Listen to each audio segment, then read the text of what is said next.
President Donald Trump has told U.S. media outlet Axios that he warned Israeli Prime Minister Benjamin Netanyahu that Israel may be fighting alone if he goes back to war with Iran. Axios quoted Trump as saying, "Bibi, you better be careful or you will be on your own very soon." በኢራንና እስራኤል መካከል የተቀሰቀሰውና ቀጠናውን ለከፍተኛ ስጋት ዳርጎ የነበረው የሰሞኑ ግጭት የአሜሪካው ፕሬዝዳንት ዶናልድ ትራምፕ መካከለኛው ምስራቅ ሁሉንም ውሳኔዎች እኔ ነኝ የምወስነው በሚል የሰነዘሩትን ከባድ ትዕዛዝ ተከትሎ ለጊዜው የበረደና የተገታ መስሏል። ይሁን እንጂ በአደገኛ ሁኔታ ደካማና በቀላሉ ሊፈርስ በሚችል የፖለቲካ መዋቅር ላይ በተገነባው በዚህ ስፍራ የእስራኤሉ ጠቅላይ ሚኒስትር ቤንያሚን ኔታንያሁ የራሳቸውን ወታደራዊና ፖለቲካዊ እርምጃዎች ለመውሰድና የዋሽንግተንን ትዕዛዝ ለመገዳደር ምንጊዜም ዝግጁ መሆናቸውን በድጋሚ በተግባር አሳይተዋል። ባለፉት ቀናት በተለይም እሁድና ሰኞ በሁለቱ ኃያላን ሀገራት መካከል የተካሄደው አስፈሪ የሚሳኤልና የአየር ላይ ጥቃት ልውውጥ በአሁኑ ወቅት በአካባቢው በጦርነትና በሰላም መካከል ባለው አንጻራዊ መረጋጋት ውስጥ ያለውን ተፈጥሯዊ አለመረጋጋት ቁልጭ አድርጎ ያሳየ ክስተት ነው። ይህ ግጭት ቀጠናው ምን ያህል ለቀውስ ቅርብ መሆኑን ማሳያ ብቻ ሳይሆን የወቅቱን የተኩስ አቁም ስምምነት ዘላቂነትና ጣፋንታ በቀጥታ ሊወስኑ በሚችሉት በሁለቱ መሪዎች ማለትም በአሜሪካው ፕሬዝዳንት ዶናልድ ትራምፕና በእስራኤሉ ጠቅላይ ሚኒስትር ኔታንያሁ መካከል ያለውን እጅግ ውስብስብ የተጋጨና እንደ ጠላትም እንደ ወዳጅም የሚታይ ግንኙነት በደማቁ ለዓለም አሳይቷል። ዶናልድ ትራምፕ ከእሁድ ጀምሮ በነበሩት ቀናት ሁሉ በእስራኤልና በአሜሪካ ግንኙነት ውስጥ እርሳቸው ብቸኛና የበላይ ውሳኔ ሰጪ አካል መሆናቸውን ለዓለም ለማሳየት ከፍተኛ የፖለቲካና የኮሚኒኬሽን ጥረት አድርገዋል። ለፋይናንሻል ታይምስ በሰጡት ቃል ሁሉንም ውሳኔዎችን እኔ ነኝ የምወስነው፣ እርሱ ኔታንያሁን ማለታቸው ነው፣ ምንም የሚወስነው ነገር የለም በማለት የኃይል ሚዛኑን በግልጽ አስቀምጠዋል። He was obviously keen to make it clear who is calling the shots or who he thinks is calling the shots in this relationship as well, because he also said to me about Benjamin Netanyahu, if I tell him to do something, he does it. So that's him making sure that we know who he thinks is in charge in this relationship and in the Middle East. And that's what he says, regardless of what it is that Israel does. ይህ ይፋዊ መግለጫ ከመሰጠቱ ጥቂት ቀናት ቀደም ብሎ ከዋይት ሃውስ ሾልከው የወጡ ምስጢራዊ መረጃዎች እንደሚያመላክቱት ትራምፕ ከኔታንያሁ ጋር በነበራቸው የስልክ ግንኙነት እጅግ በተበሳጨና በስድብ የተሞላ ቁጣን አሰምተዋል በኔታንያሁ ላይ። በእነዚህ ጥብቅ የስልክ ውይይቶች ላይ ትራምፕ ለኔታንያሁ እብድነ ምን እያደረግክ እንደሆነ በውል አታውቅም፣ አሁን በዓለም ላይ ያለ ሁሉም ሰው ይጠልሃል በማለት ማዕበላዊ ተግሳጽ ሰንዝረውባቸዋል። ትራምፕ በቅርቡ ደግሞ ጥቃቱን ከቀጠልክ ለብቻ ትቀራለህ፣ አሜሪካ ወታደራዊ ድጋፍ አታደርግልህም እስከ ማለት የደረሰ ከባድ ማስጠንቀቂያ ሰጥቷል። ይህ የትራምፕ ከባድና ያልተለመደ ቁጣ የመነጨው ኔታንያሁ ሄዝቦላህን ለማጥፋት በሚያደርጉት የማያቋርጥ ጥረት የሊባኖስን ዋና ከተማ ቤሩትን በከባድ ቦምብ እንዳይመታ ለማስጠንቀቅ ታስቦ የነበረ ነው። ቤሩትን መምታት ለኢራን ወገን ሰፊውንና አጠቃላይ የቀጠናውን የተኩስ አቁም ስምምነት እንደመጣስ የሚቆጠር ትልቅ ቀይ መስመር ነበር። ትራምፕ የገዛ አጋሮቻቸው የእርሳቸውን የፖለቲካ ትዕዛዝ ሳይቀበሉ ሲቀሩ ወይም ያለመታዘዝ አዝማሚያ ሲያሳዩ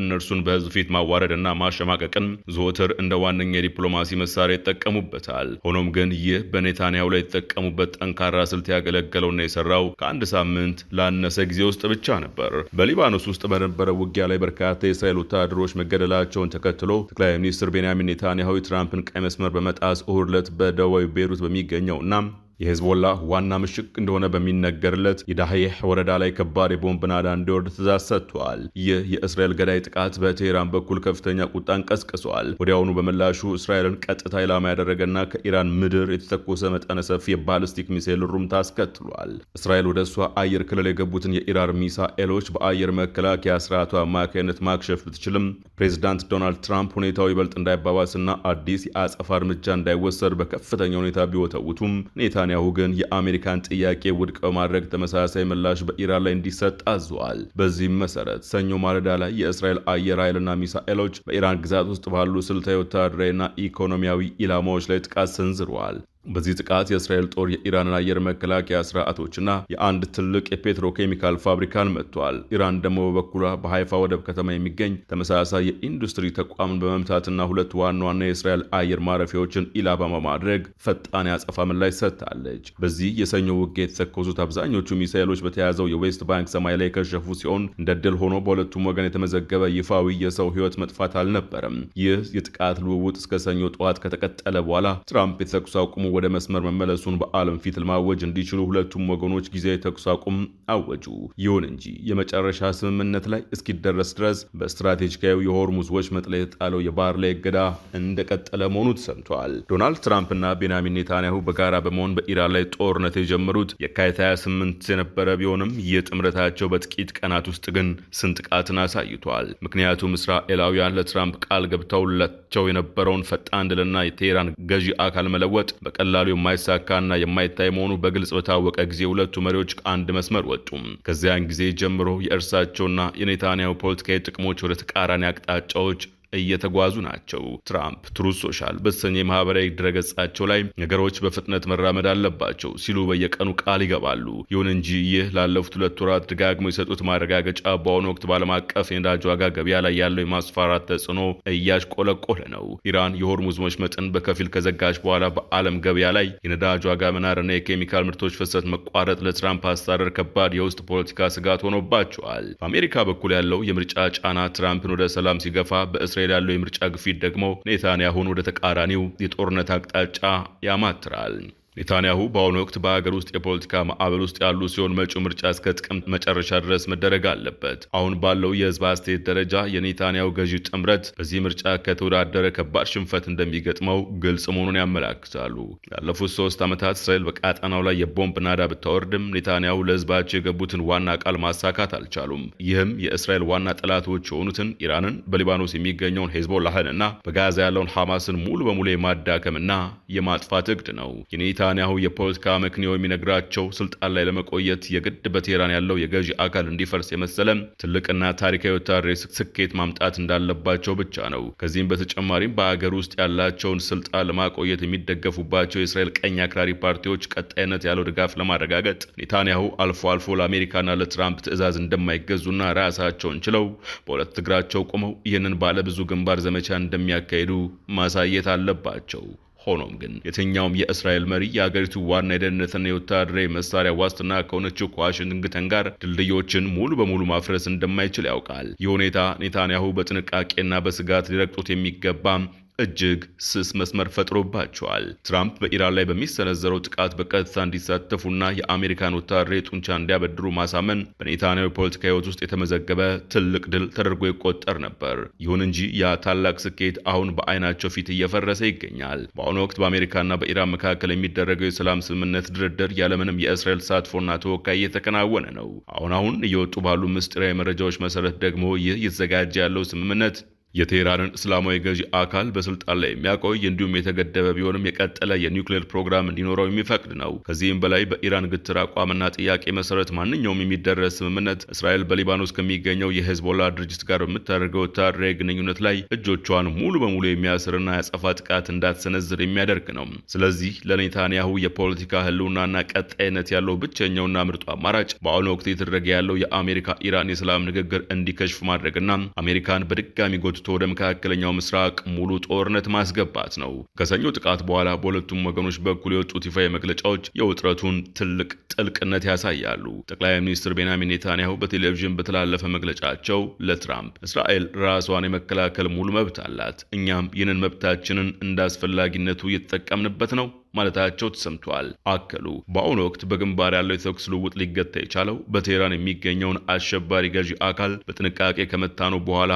እኛን ማጥቃት ስላቆመ ነው ብለዋል። ኔታንያሁ ማስጠንቀቂያቸውን ሲቀጥሉም ኢራን እኛን ማጥቃት የመቀጠል ስህተት በድጋሚ ከፈጸመች በሙሉ ኃይላችን ምላሽ እንሰጣለን። በተቃራኒው በዋሽንግተን የእስራኤል አምባሳደር የሆኑት የሂል ላይተር በአሜሪካና በእስራኤል መሪዎች መካከል ስላለው ከባድ ውጥረት የሚወጡትን ዓለም አቀፍ ዘገባዎች አሳንሰው በመመልከት ለፎክስ ኒውስ ሰፊ ማብራሪያ ሰጥተዋል። አምባሳደሩ ሲናገሩ አንዳንድ ጊዜ ፍቅረኛሞች መካከላቸው ትንሽ ጭቅጭቅና ጠብ ይኖራል ብለዋል። ኔታንያሁ በትራምፕ የግል ጥያቄ መሰረት ውጥረቱን ለመቀነስ ወታደራዊ ውሳኔ መውሰዳቸውን የገለጹት አምባሳደሩ ይሁን እንጂ የአሜሪካው ፕሬዝደንት እስራኤል ምንም አይነት የአጸፋ ምላሽ ሳትሰጥ የባሊስቲክ ሚሳኤል ጥቃቶችን ዝም ብላ በሀገሯ ላይ ልታስተናግድ አትችልም የሚለውን ሐሳብ በሚገባና ሙሉ በሙሉ ይረዱታል ሲሉ ተከራክረዋል። በቴህራን በኩል ያለው ምላሽ ግን ጥብቅና ለአሜሪካ ቀጥተኛ ማስጠንቀቂያን ያዘለ ነበር። የኢራን የውጭ ጉዳይ ሚኒስቴር ቃል አቀባይ እስማኤል ባጋሂ ዋሽንግተን ለግጭቱ መባባስ ቀጥተኛ ተጠያቂ አድርገዋል። እንዲህ አሉ ቃል አቀባዩም አሜሪካ በቀጥታ ተጠያቂ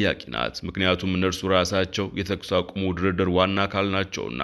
ስለዚህ የተኩስ አቁሙን ስምምነት የሚጥስ ማንኛውም ተግባር በሆርሙዝ ወሽመጥ ላይ የንግድ መርከቦችን ማገድ የሚሆን በእስራኤል በኩል የደቡብ ሊባኖስን ክልል ማጥቃት ወይም ሌላ ማንኛውም ወታደራዊ ክስተት አሜሪካ በቀጣናው ለሚፈጠረው ውጥረት ሁሉ ቀጥተኛ የሕግና የፖለቲካ ተጠያቂ እንድትሆን ያደርጋታል ብለዋል። The US is directly responsible. They are party to the ceasefire negotiations. Therefore, any event or any act in violation of the ceasefire, be it through the interception of vessels, the targeting of southern Lebanon by Israel, or any other event, will cause the United States to be directly responsible for the escalation in the region. የኢራን ተቀዳሚ ምክትል ፕሬዝዳንት መሐመድ ራዛ አሪፍ በእስራኤል ላይ ተካሄደውና ናስር ወይም ድል የተሰኘው የሚሳኤል ዘመቻ ከሀያላውና ከጠንካሯ ኢራን ወገን አዲስ እና ከፍተኛ የማስፈራራትና የመከላከል አቅም በተግባር ያሳየ መሆኑን ገልጸው በዚህ ምክንያት እስራኤል በድጋሚ ለተኩስ አቁም እንድትለምንና እንድትማጸን መገደዷን በኩራት ሲናገሩ ተደምጠዋል። በዚህ ሁሉ ጩኸት ውስጥ ግን በጀርባ ዲፕሎማሲያዊ ጥረቶች አሁንም በከፍተኛ ሁኔታ ቀጥለዋል። የኢራኑ ፕሬዝዳንት መሱድ ፔዚሽኪያን በማህበራዊ ገጻቸው ላይ ቴሄራን አሁንም በድርድር ጠረጴዛው ላይ ነች ሲሉ የጻፉ ሲሆን በተባበሩት መንግስታት የኢራን ቋሚ አምባሳደር አሚር ሰይድ ኢራቫኒ ደግሞ ዋሽንግተንና ቴሄራን በፓኪስታን መንግስት አሸማጋይነት ስምምነት ላይ ለመድረስ ሀሳቦችና ረቂቆችን በየቀኑ እየተለዋወጡ መሆኑን ይፋ አድርገዋል። አምባሳደሩ ለአሶሺየትድ ፕሬስ እንደተናገሩት በቅርቡ ሁለቱም ወገኖች ወደ አንድ ትልቅ መደምደሚያ ላይ ደርሳሉ የሚል ከፍተኛ ተስፋ አላቸው። የፓኪስታን ጠቅላይ ሚኒስትር ሻህባዝ ሻሪፍ ለዚህ ሰላማዊ ዲፕሎማሲያዊ መፍትሄ የሚደረገው ጥረት በከፍተኛ ቁርጠኝነት በቁም ነገርና ጥንቃቄ እየተከናወነ መሆኑን ገልጸው በተለይም የመጨረሻው የታለሙ የሰላም ግብ ሊሳካ ጥቂት እርምጃዎች ብቻ ሲቀሩት ሁለቱም ዋና ዋና ተዋንያን ራሳቸውን እንዲቆጥቡና ከኃይል እርምጃ እንዲታቀቡ ጥሪ አቅርበዋል። ይህ ሰኞ ዕለት የተቀሰቀሰው ከፍተኛ ቀጠናዊ ውጥረት ወዲያውኑ የመን ውስጥ የሚገኙትንና በኢራን የሚደገፉትን የሁቲ አማጽያንን በቀጥታ ወደ ውጊያው ስቧቸዋል። የሁቲ ወታደራዊ ክፍሎች ሰኞ ማለዳ ላይ ወደ እስራኤል ደቡባዊ ግዛት በርካታ ሚሳኤሎችና ድሮኖችን ተኩሰዋል። በቀይ ባህር ላይ በማንኛውም የእስራኤል የባህር ላይ የንግድና የጦር መርከቦች ላይ ሙሉ እገዳ መጣላቸውንም በይፋ አውጀዋል። ቡድኑ በሰጠው መግለጫ ማንኛውም የእስራኤል መርከብ እንቅስቃሴ ህጋዊ ወታደራዊ ኢላማ ተደርጎ እንደሚወሰድ ዝቷል። በኋላም በእስራኤል ቁልፍ ወደብ ከተማ ኢላት ውስጥ የአየር ጥቃት ማስጠንቀቂያ ደውልና ሳይረን የተሰማ ሲሆን የእስራኤል መከላከያ ሰራዊትም ከየመን የተወነጨፈ የአየር ላይ ስጋት ሳይሆን አይቀርም ሲል ክስተቱን አረጋግጦታል። በእውቁ የፖሊሲ ጥናት ተቋም ኢንስቲትዩት ፎር ፖሊሲ ስተዲስ ከፍተኛ ባልደረባ የሆኑት የፖለቲካ ተንታኟ ፊሊስ ቤኒስ ለአልጀዚራ በሰጡት ሰፊ ትንታኔ ፕሬዚደንት ዶናልድ ትራምፕ ከእውነተኛ ወታደራዊ አቋማቸው በተለየ መልኩ ለዓለም ህዝብ በእስራኤል ላይ በጣም ጠንካራና ተጽዕኖ ፈጣሪ መስለው ለመታየት ከፍተኛ ፕሮፓጋንዳ እየሰሩ እንደሆነ ገልጸዋል። እነዚህ በትራምፕ የሚነገሩ ጠንካራ ቃላት ከተግባር ጋር በቀጥታ ቢጣጣሙ ኖሮ ትልቅ ፖለቲካዊ ትርጉም ይኖራቸው ነበር ብለዋል።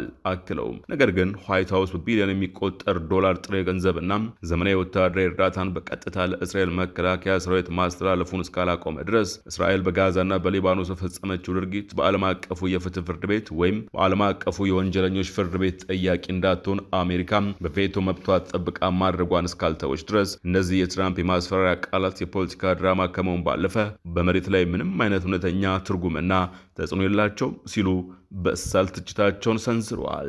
ዶናልድ ትራምፕም ሆኑ ቤንያሚን ኔታንያሁ ወደ የሀገሮቻቸው የስልጣን ማማ ላይ በቀላሉ ሊወጡ የቻሉት የባላንጣዎቻቸውንና የፖለቲካ ተቀናቃኞቻቸውን ድክመት በመለየትና ያንን ድክመት ለራሳቸው ጥቅም በመዋል ረገድ ባላቸው ልዩ የፖለቲካ ስልት ነው። አሁን ላይ ግን ሁለቱም መሪዎች የራሳቸውን ጥልቅ ውስጣዊ ተጋላጭነት በግልጽ ማየት ይችላሉ።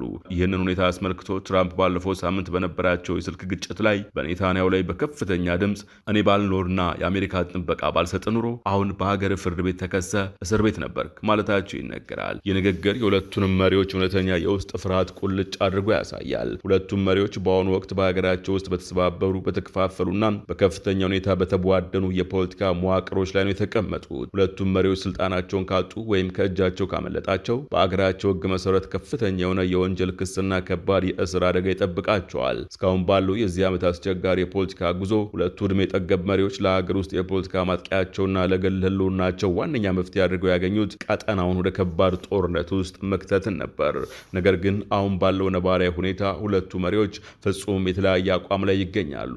ኔታንያሁ የአሜሪካን ታላቅ ወታደራዊ ጡንቻና የጦር መሳሪያ ከእርሳቸው ጋር በኃይል ይዘው በመቀጠል በኢራን ላይ የመጨረሻውን ጥቃት ለመሰንዘር ቆርጠው የተነሱ ሲመስሉ፣ በአንጻሩ ትራምፕ ግን በሀገር ውስጥ ምርጫና በነዳጅ ዋጋ ስጋት ምክንያት ወደ ጦርነት ለመግባት እያቅማሙ ይገኛሉ። የዛሬው ጥንቅር በዚሁ ተጠናቀቀ። አዲስ ማለዳን ሰብስክራይብ ማድረግ አይዘንጉ። ጤና ይስጥልን።